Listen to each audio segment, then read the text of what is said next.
Hello students, कैसे हो आप सब। आई होप आप सब अच्छे होंगे। So welcome back to debit credit classes with Sarita. आज हमारा state PGT commerce MCQ series का डे 12 है और 11 क्लासेस हम सक्सेसफुली कंप्लीट कर चुके हैं। तो अगर किसी भी स्टूडेंट की कोई लास्ट क्लास मिस हुई है तो सिंपली वो चैनल पे जाके प्लेलिस्ट चेक कर सकता है।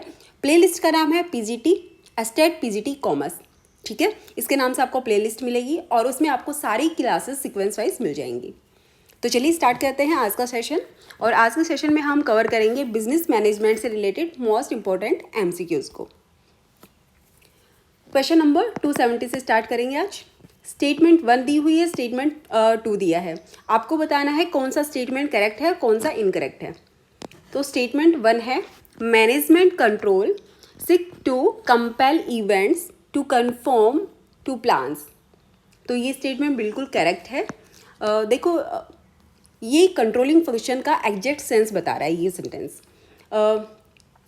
मैनेजमेंट का जो कंट्रोलिंग फंक्शन है वो इंश्योर करता है कि जो प्लान्स हमने एक्चुअली बनाए हैं वो फॉलो भी हो रहे हैं या नहीं हो रहे हैं। ये बता रहा है इसमें कंफर्म टू प्लान्स कि एक्चुअल प्लान्स के अकॉर्डिंग काम हो रहा है या नहीं हो रहा। अगर नहीं हो रहा तो जो भी डाइविजन्स हैं, जो रीजंस हैं, उनको हमें आइडेंटिफाई करना है कि क्या रीजंस हैं कि प्लान के अकॉर्डिंग काम नहीं हो रहा और उनको आइडेंटिफाई करके करेक्टिव एक्शन लेना है। तो इसमें जो ये दिया है ना, compel events to conform to plans, इसका मतलब है इवेंट्स को फोर्सफुली या सिस्टमेटिकली प्लान्स के अकॉर्डिंग बनाना। नेक्स्ट स्टेटमेंट है controlling is determining what is motivational to employees of the organisation. तो स्टेटमेंट 2 का मतलब है कंट्रोलिंग डिसाइड करता है कि एम्प्लॉयज़ को क्या मोटिवेट करता है।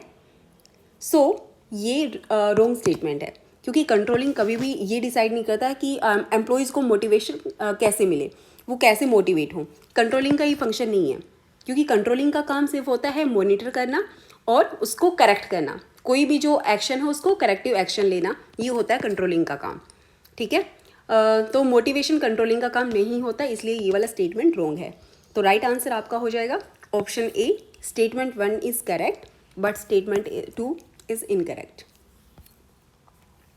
नेक्स्ट क्वेश्चन है as per Herzberg hygiene theory of motivation which among the following is not a motivational factor. देखो, हर्जबर्ग ने मोटिवेशन के 2 टाइप्स बताए थे, एक मोटिवेटर्स फैक्टर, दूसरा हाइजीन फैक्टर, ठीक है। एक मोटिवेशनल फैक्टर और दूसरा बताया था उसने हाइजीन फैक्टर। तो मोटिवेशनल जो फैक्टर है उसमें वो फैक्टर्स आते हैं जो एक्चुअल में एम्प्लॉय को मोटिवेशन देते हैं, जो मोटिवेशन क्रिएट करते हैं। तो उसमें आते हैं मोटिवेशनल फैक्टर में रिकग्नाइजेशन, रिस्पॉन्सिबिलिटी, अचीवमेंट, ये सब आते हैं आपका मोटिवेशनल फैक्टर्स में। और हाइजीन फैक्टर में वो फैक्टर्स आते हैं जो एम्प्लॉय को मोटिवेट तो नहीं करते लेकिन कंप्लेन करने का मौका भी नहीं देते। जैसे अच्छी सैलरी, अच्छी वर्किंग कंडीशन, अच्छी पॉलिसीज़। तो उससे क्या होता है कि एम्प्लॉय अच्छी पॉलिसीज से मोटिवेट तो नहीं होता है लेकिन उसको कंफर्ट आता है।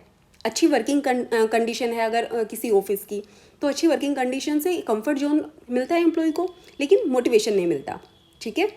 तो अब देखो, इसमें पूछा है कि कौन सा मोटिवेशनल फैक्टर नहीं है। रिकग्नाइजेशन, तो रिकग्नाइजेशन ये एक मोटिवेशन फैक्टर है, क्योंकि जो रिकग्नाइजेशन है उससे रिस्पेक्ट मिलती है और रिस्पेक्ट से एम्प्लॉयज एक्चुअली मोटिवेट होता है, तो ये मोटिवेशनल फैक्टर है। नेक्स्ट है वर्किंग कंडीशन। तो वर्किंग कंडीशन ये वाला मोटिवेशनल फैक्टर नहीं है, ये एक हाइजीन फैक्टर है, ठीक है। इससे एम्प्लॉय मोटिवेट नहीं होता लेकिन एक कंफर्ट जोन मिलता है उसको। तो इसका राइट आंसर ऑप्शन बी हो जाएगा कि ये वाला मोटिवेशनल फैक्टर नहीं है। रिस्पॉन्सिबिलिटी ये भी मोटिवेटर है और अचीवमेंट्स ये भी मोटिवेटर है। सो राइट आंसर ऑप्शन बी हो जाएगा। नेक्स्ट क्वेश्चन है Where does recognition of an employees fall in Maslow hierarchy needs of theory, ठीक है। तो इसमें आपको रिकग्नाइजेशन मैस्लो की जो हायरार्की के किस लेवल में आता है, रिकग्नाइजेशन किस लेवल में आता है। जैसे अलग अलग लेवल दिए हुए ना, तो सेल्फ एक्चुअलाइजेशन में आएगा, सिक्योरिटी नीड्स, सोशल नीड्स या एस्टीम नीड्स। तो इसका राइट आंसर हो जाएगा option number D, esteem needs. क्योंकि देखो रिकग्नाइजेशन का मतलब होता है एप्रिशिएशन करना, रिस्पेक्ट देना किसी को, अच्छा स्टेटस, तो वो रिकग्नाइजेशन, पहचान देना। तो पहचान हमेशा एस्टीम नीड्स में आता है। ठीक है, देखो जो मैस्लो के 5 लेवल्स कौन कौन से थे एक बार रिवाइज कर लेते हैं। लेवल 1 था फिजियोलॉजिकल नीड्स, जिसमें आपको बेसिक नीड्स आती हैं, जैसे रोटी, मकान, रहने का, तो उसमें बेसिक नीड्स आती हैं। नेक्स्ट था सेफ्टी, सेफ्टी रिलेटेड था हमारा सिक्योरिटी नीड्स से। थर्ड था सोशल नीड्स, जैसे लव, बिलोंगिंगनेस, वो सब आते हैं। नेक्स्ट था आपका एस्टीम नीड्स, तो एस्टीम नीड्स में आते हैं रिस्पेक्ट, स्टेटस, रिकग्नाइजेशन और सेल्फ एक्चुअलाइजेशन नीड। ये सबसे टॉप वाली नीड होती है। इसमें आता है सेल्फ ग्रोथ। ठीक है, चलो next question. Which one of the following is not an assumption under McGregor's theory? इनमें से कौन सी एजम्पशन नहीं है according to McGregor theory Y? McGregor की दो थ्योरी थी ना, थ्योरी एक्स और थ्योरी वाई, तो इनमें से कौन सी थ्योरी वाई की एजम्पशन नहीं है? देखो थ्योरी वाई क्या कहती है? थ्योरी वाई कहती है कि लोग नेचुरली रिस्पॉन्सिबल होते हैं, सेल्फ मोटिवेटेड होते हैं और वो ग्रोथ चाहते हैं, उन्हें किसी भी तरह से कंट्रोल करने की ज़रूरत नहीं होती। ये कहती है थ्योरी वाई। ठीक है, अब ऑप्शंस देख लेते हैं।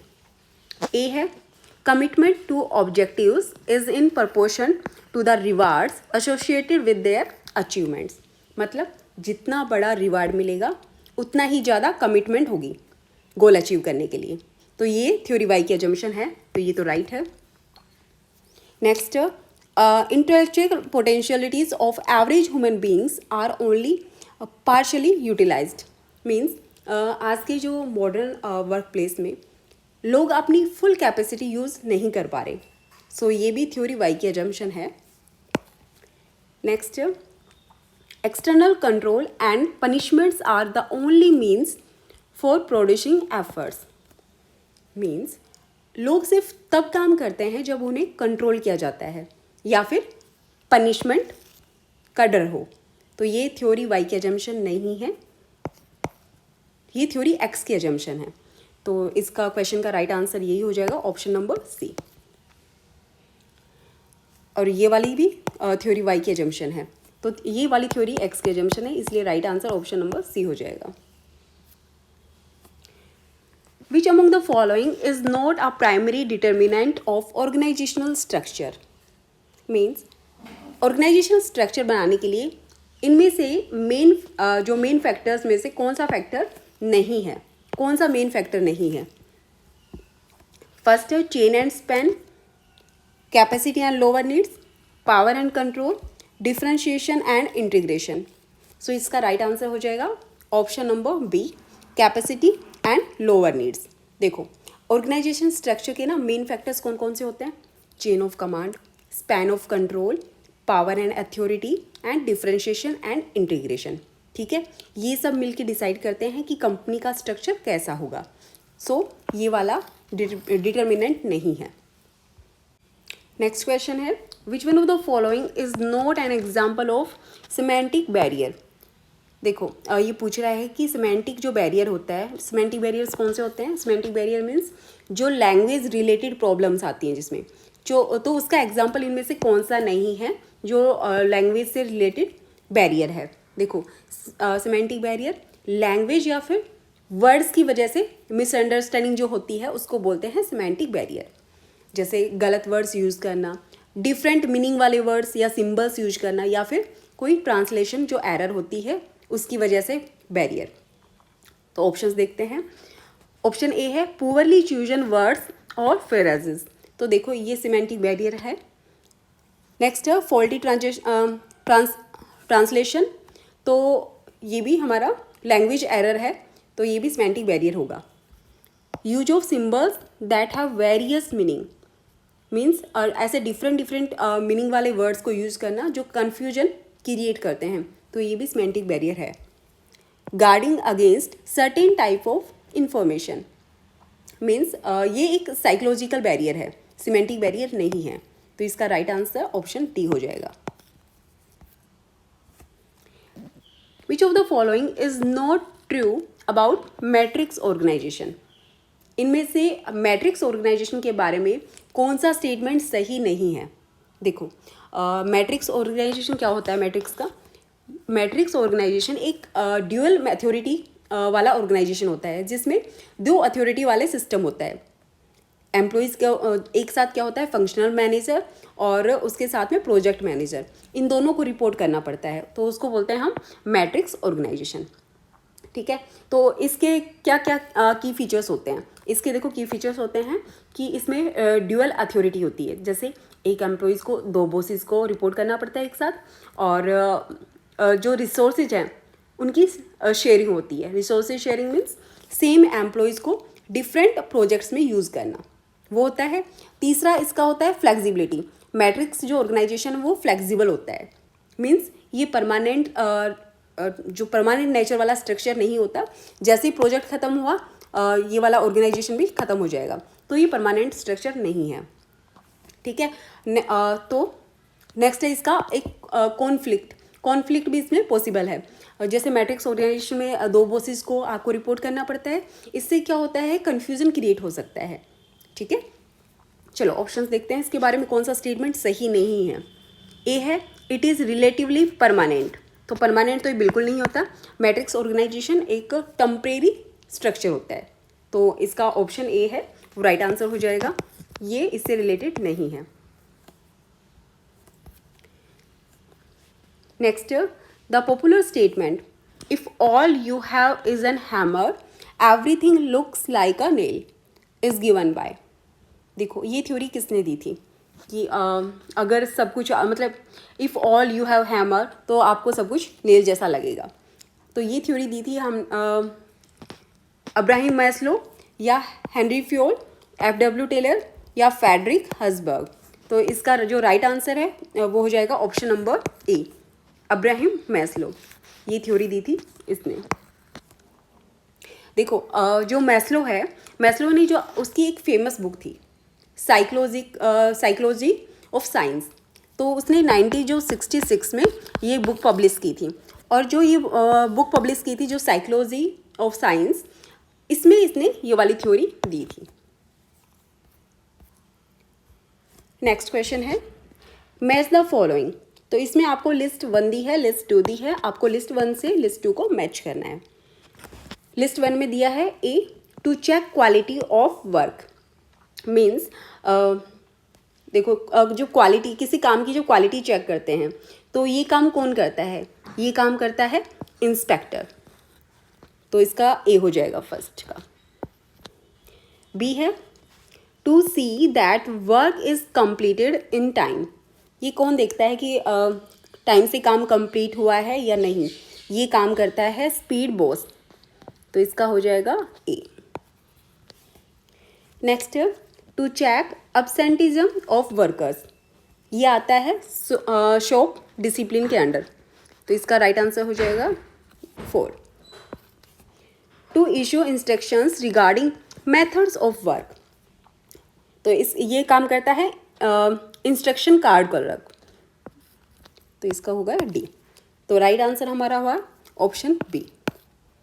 ठीक है, देखो इसमें जो सारे फंक्शंस दिए हुए हैं और आपको फंक्शन से किसका रोल है, ये काम कौन करता है, किसका फंक्शन है, तो ये आपको मैच करना था।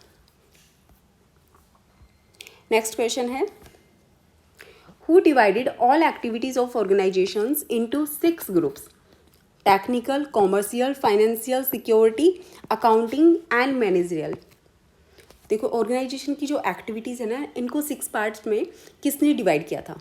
ऑप्शन ए है Peter Drucker, McFarland, Henri Fayol या ग्रेगर आर टेरिंग, तो इसका राइट आंसर है ऑप्शन सी हेनरी फ्योल। देखो हेनरी फ्योल ने ऑर्गेनाइजेशन की एक्टिविटीज़ को 6 कैटेगरीज में डिवाइड किया था। ठीक है, पहली एक्टिविटी थी टेक्निकल एक्टिविटीज़ में, इसमें प्रोडक्शंस या जो सर्विसेज हैं उनसे रिलेटेड काम आते हैं टेक्निकल एक्टिविटीज़ में। नेक्स्ट थी मतलब देखो टेक्निकल में जो हम गुड्स बनाते हैं, जो फैक्ट्री में गुड बनाते हैं, तो उन गुड्स को जो बनाते हैं वो आता है हमारा टेक्निकल एक्टिविटीज़ में। नेक्स्ट है कॉमर्शियल एक्टिविटीज़, तो कॉमर्शियल एक्टिविटीज़ में जो बाइंग सेलिंग या एक्सचेंज ऑफ रॉ मटेरियल जैसे है या फिर कुछ प्रोडक्ट्स हैं उनका बाइंग सेलिंग हो रहा है, तो बाइंग सेलिंग से रिलेटेड जो भी एक्टिविटीज़ हैं वो आते हैं आपके कॉमर्शियल में। फाइनेंशियल एक्टिविटीज़ में इसमें आते हैं फंड्स का अरेंजमेंट करना, जैसे लोन लेना या फिर इन्वेस्टमेंट करना कहीं, तो वो आएगा आपका फाइनेंशियल एक्टिविटीज़। सिक्योरिटी एक्टिविटीज़ में प्रोटेक्शन ऑफ पीपल या फिर एसेट्स का प्रोटेक्शन, वो आता है आपका सिक्योरिटी एक्टिविटीज़ में, ठीक है। और अकाउंटिंग में आता है आपका जो फाइनेंशियल रिकॉर्ड्स वगैरह में जो मेंटेन करते हैं, जैसे प्रॉफिट एंड लॉस अकाउंट बनाया है, बैलेंस शीट बनाई, तो वो आ गया आपका अकाउंटिंग एक्टिविटीज़ में। लास्ट है मैनेजरियल एक्टिविटी, तो इसमें ये मोस्ट इम्पॉर्टेंट एक्टिविटी है। इसमें वो आता है जैसे सबको कंट्रोल कैसे करना है, कैसे कोऑर्डिनेट करना है, जो हमारी 5 एक्टिविटीज़ है ना मैनेजमेंट की, प्लानिंग, ऑर्गेनाइजिंग, डायरेक्टिंग, कंट्रोलिंग, तो वो सब आती हैं आपके मैनेजरियल एक्टिविटीज़ में।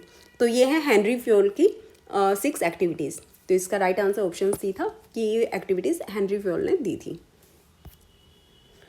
Next, which one of the following is a referent source of power. इनमें से रेफरेंट पावर का एग्जाम्पल कौन सा है आपको बताना है, ठीक है। तो पहले ये समझते हैं कि पावर क्या होती है। जो पावर है ना ये क्या होती है और कितने तरह की होती है। देखो, पावर का मतलब होता है कि दूसरों को इन्फ्लुएंस करने की एबिलिटी, कि दूसरों को हम किस लेवल से या फिर हम कैसे इन्फ्लुएंस कर सकते हैं, तो उसको बोलते हैं पावर, ताकि लोग आपकी बात माने, ठीक है। सो पावर के कई टाइप्स हो सकते हैं, जैसे रिवार्ड पावर। जैसे रिवार्ड पावर, तो रिवार्ड पावर में क्या होता है, मैनेजर के पास एबिलिटी होती है कि वो रिवार्ड दे। जैसे कोई अच्छा काम करेगा तो उसको रिवार्ड मिलेगा, लाइक बोनस, प्रमोशन, इंसेंटिव्स, तो उसको बोलते हैं रिवार्ड पावर, ठीक है। Next, coercive power. तो कोर्सिव पावर का मतलब होता है इसमें मैनेजर के पास क्या होता है, पनिशमेंट देने की पावर होती है, कि वो किसी को भी धमकी दे सकता है अपने जो एम्प्लॉयज़ हैं कि मैं सैलरी कट कर दूंगा, या ऐसे कोई वार्निंग देना, या मैं जॉब से निकाल दूंगा, तो वो उसको बोलते हैं कोर्सिव पावर। थर्ड होती है लेजिटिमेट पावर। तो लेजिटिमेट पावर क्या होती है, ये वो पावर होती है जिसमें पोजीशन मिलती है, जैसे मैनेजर की पोजीशन है या किसी कोई प्रिंसिपल है या ऑफिसर, तो उन ऑफिसर की जैसे एक पावर मिलती है ना कि वो बॉस है, इसलिए वो लोग उनकी बात सुनते हैं, तो वो उसको बोलते हैं legitimate power. Next, expert power. Expert power, तो जो एक्सपर्ट पावर वो होती है जैसे किसी को अच्छी नॉलेज है, कोई बहुत एक्सपर्ट है अपनी फील्ड में, उसके पास अच्छी स्किल्स हैं, ठीक है, तो लोग उनकी इसलिए उनको रिस्पेक्ट करते हैं क्योंकि वो अपने फील्ड के एक्सपर्ट हैं, जैसे डॉक्टर है, सीए है, इंजीनियर है, तो उनके पास एक्सपर्ट पावर है। और फिफ्थ है आपकी रेफरेंट पावर। तो रेफरेंट पावर कौन सी होती है, ये मोस्ट इंपॉर्टेंट पावर है। ये ऐसी पावर है, ये जो पर्सनैलिटी होती है, पर्सनैलिटी और रिस्पेक्ट इनको मिलती है क्योंकि लोग इनको फॉलो करते हैं। क्यों फॉलो करते हैं, क्योंकि लोग उनके जैसा बनना चाहते हैं। जैसे कोई बहुत ही इंस्पायरिंग लीडर है तो ये लोगों को फॉलो करने के लिए मजबूर करता है कि लोग उसको फॉलो करें क्योंकि बहुत ही वो इंस्पायरिंग पर्सन है, तो इसको बोलते हैं रेफरेंट पावर, ठीक है। चलो अब ऑप्शंस देख लेते हैं। फर्स्ट है परसेप्शन और belief that the manager has some special knowledge, कि जो मैनेजर है उसके पास स्पेशल नॉलेज है, तो ये कौन सी पावर हो गई, ये हुई एक्सपर्ट पावर।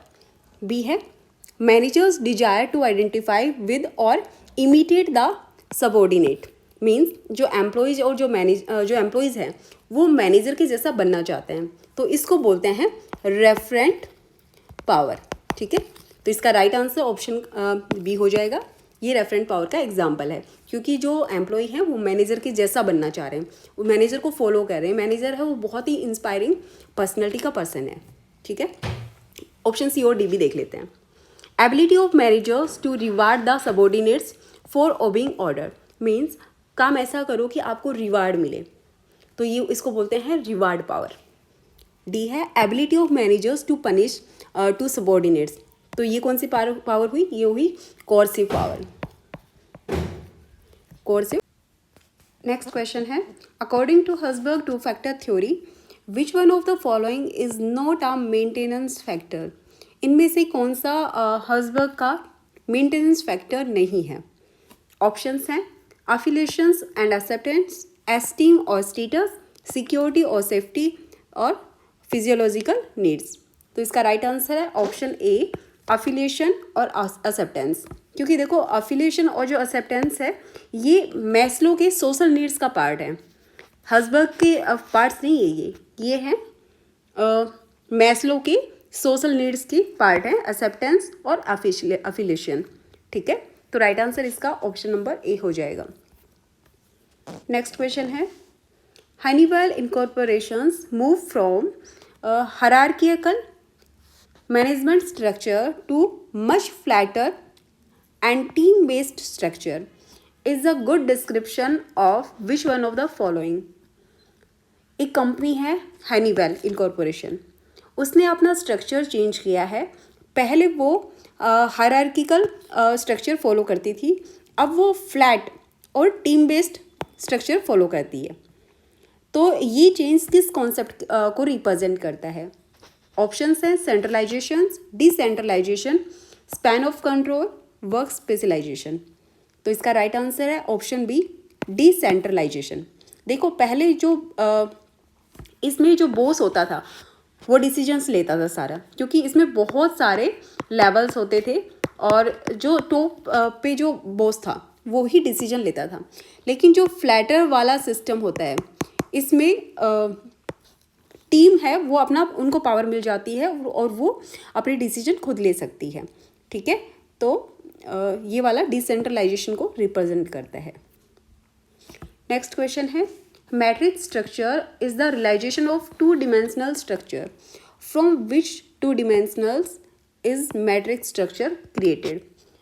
जो मैट्रिक्स स्ट्रक्चर है वो किन दो अथॉरिटी सिस्टम के कॉम्बिनेशन से बनता है? फंक्शनल या डिविजनल, फंक्शनल या प्रोजेक्ट, फंक्शनल एंड लाइन या डिविजनल एंड लाइन। तो देखो इसका राइट आंसर है option B, functional and project. क्योंकि जो मैट्रिक्स ऑर्गेनाइजेशन है उसके दो डिमेंशंस होते हैं, पहला फंक्शनल स्ट्रक्चर, दूसरा प्रोजेक्ट स्ट्रक्चर। फंक्शनल जो स्ट्रक्चर होता है उसमें डिपार्टमेंट वाइज आते हैं, जैसे marketing department, finance department, HR department. और प्रोजेक्ट में आते हैं प्रोजेक्ट वाइज, जैसे project A, project B, project C, इस तरह से। तो मैट्रिक्स स्ट्रक्चर है वो इन दो प्रोजेक्ट से इन दो डिमेंशन से मिलके बनता है। Next, which one of following is not an advantage of organisation structure by product in manufacturing company. जो प्रोडक्ट बेस्ड ऑर्गेनाइजेशंस के एडवांटेजेस में से इनमें से कौन सा एडवांटेज नहीं है? देखो जो प्रोडक्ट बेस्ड स्ट्रक्चर होता है उसमें क्या होता है कि हर प्रोडक्ट के लिए अलग डिवीज़न होता है और हर डिवीज़न की अपनी अलग टीम होती है। इस वजह से क्या होता है कि प्रोडक्ट पे फुल फोकस होता है, जिससे बेटर कोऑर्डिनेशन और अच्छी ग्रोथ हो सके। ठीक है, तो ऑप्शंस हैं, ए है place attention and efforts on product line, बिल्कुल सही है। बी है requires less persons with general manager ability, ये गलत है। तो राइट आंसर इसका ये हो जाएगा, ये एडवांटेज नहीं है। ठीक है, देखो प्रोडक्ट स्ट्रक्चर में एक्चुअली ज़्यादा मैनेजर्स चाहिए होते हैं, क्योंकि डिपार्टमेंट प्रोडक्ट वाइज हो गए ना, तो जितने ज़्यादा प्रोडक्ट्स उतनी ज़्यादा डिपार्टमेंट्स। तो इसमें लेस पर्सन नहीं, इसमें ज़्यादा पर्सन चाहिए होते हैं, इसलिए ये एडवांटेज नहीं है। तो राइट आंसर ऑप्शन बी हो जाएगा। नेक्स्ट क्वेश्चन है which one of following is not an advantage of line organisation. इनमें से लाइन ऑर्गेनाइजेशन के एडवांटेजेस में से कौन सा एडवांटेज नहीं है? देखो ए है it ensures excellent discipline. Line structure में क्या होता है कि एक बॉस होता है, इसलिए ऑर्डर क्लियर होते हैं, तो कन्फ्यूजन नहीं होता। तो ये एडवांटेज है लाइन ऑर्गेनाइजेशन का, इसमें डिसिप्लिन होता है। Next, it fixes responsibility for performance of task, ये भी एडवांटेज है। It is suitable for big organisation, ये डिसएडवांटेज है कि ये सिर्फ बिग ऑर्गेनाइजेशंस में ही सुटेबल होता है जो लाइन ऑर्गेनाइजेशन है, स्मॉल ऑर्गेनाइजेशंस के लिए नहीं होता। तो ये एक डिसएडवांटेज है, एडवांटेज नहीं है। तो इसका करेक्ट आंसर ऑप्शन सी हो जाएगा। नेक्स्ट है which one of following is not true for authority. देखो इनमें से कौन सा अथॉरिटी के लिए ट्रू नहीं है, अथॉरिटी के बारे में कौन सा स्टेटमेंट गलत है। ऑप्शन ए है, it is legitimate right of superior to command and compel his subordinates. Means boss के पास लीगल राइट होता है ऑर्डर्स देने के, बॉस अपने एम्प्लॉयज़ से काम करवा सकता है सबॉर्डिनेट से, तो बॉस होने की वजह से उसके पास अथॉरिटी होती है, तो ये सही है। It is mostly well defined, conspicuous and finite. Means authority clear होनी चाहिए, वेल डिफाइंड होनी चाहिए और लिमिटेड होनी चाहिए, मतलब फाइनाइट होनी चाहिए, तो ये भी बिल्कुल सही है। It can be delegated. Means boss अपनी जो अथॉरिटी का कुछ पार्ट अपने सबॉर्डिनेट्स को दे सकता है, ये भी सही है, दे सकता है बिल्कुल। It serves as basis of both formal and informal organisations, तो ये गलत है क्योंकि ये ट्रू नहीं है अथॉरिटी के बारे में। देखो जो अथॉरिटी है वो फॉर्मल होती है, इनफॉर्मल में नहीं होती, ठीक है। अथॉरिटी सिर्फ फॉर्मल ऑर्गेनाइजेशंस में होती है। सो राइट आंसर ऑप्शन डी हो जाएगा। नेक्स्ट है, the principles of management have the following distinct features. Flexibility, तो प्रिंसिपल रिजिड नहीं होते, ये फ्लेक्सिबल होते हैं, सिचुएशन के हिसाब से अप्लाई कर सकते हैं इनको, तो इसलिए ये करेक्ट है। बी है universal application. Means principles of management को हर ऑर्गेनाइजेशन में अप्लाई कर सकते हैं, इसलिए ये भी बिल्कुल ठीक है। सी है principles are relative not absolute. Means principle of management के जो रूल्स हैं वो फिक्स नहीं होते, सिचुएशन के अकॉर्डिंग चेंज होते हैं, इसलिए ये भी करेक्ट है। बेस्ड ऑन सिचुएशंस, मीन्स ये हर सिचुएशन या जो कंडीशन है उसमें अलग तरह से अप्लाई हो सकते हैं, सो ये भी ठीक है। तो इसका राइट आंसर है option number 4, A B C D, चारों बिल्कुल सही हैं स्टेटमेंट्स। सो आज के लिए इतना ही, बाकी हम नेक्स्ट क्लास में कंटिन्यू करेंगे। और अगर वीडियो पसंद आई है तो प्लीज़ लाइक शेयर सब्सक्राइब जरूर करना। Thank you.